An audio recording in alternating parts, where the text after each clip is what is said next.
Hi everybody, I'm Maxime Bellet from Creatic Lab. We are from Spain. I'm going to show you something that I found very helpful, okay? And I would like to share it with you, is that if you create basically a dynamic group, okay, you know that you can add all web pages or the URL like that, and after you can add a bunch of other URLs of your website, okay, inside. And of course, but you can see the results. But most of the time, what happens is that when you set all web pages or this URL like that, you know, the HTTPS, the domain name without any landing page behind, we are getting conversions, but we don't know from which URL exactly these conversions came.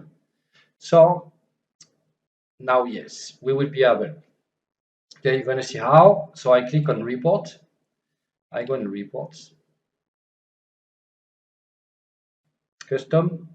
I will choose table. Okay, so report, table, and after you go on the right side, the loop, campaign. Okay, you click on it. After we will need landing pages, landing page. And what I want now is group, add group type. Okay,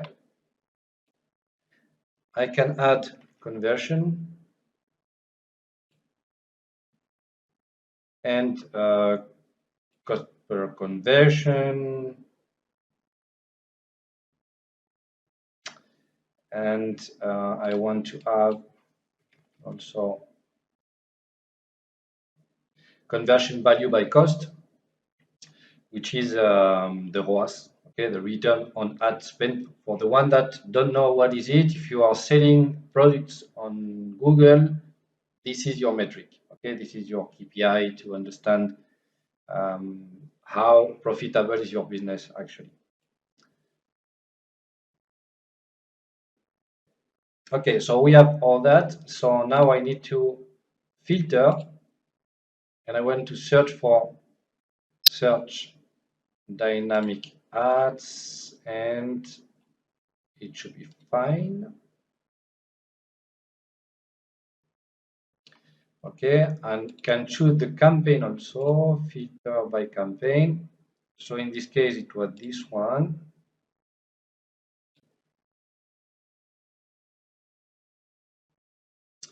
Okay, and what I need now is to see where from these dates I click on conversion high to low, and you see in this I will hide it on the video because I can't share the data and my customer data, but it's because this is just an example. But here I can see that the basically the URL are different from the one that I have for the same date in the same campaign in the same dynamic group. So what I can do, I know that this one is converting and I can see the conversion value by cost and a ROAS of 81, 13, 6, you know, like for example, this one and this one, a 10, it's not that bad. I can use this URL and add it to my dynamic group. And the more we go in the future, okay, we will get more data, and this way I will know which URL are working or not working. I hope you like this video, so if you like it, subscribe and just click on the thumb. Have a good day. Bye.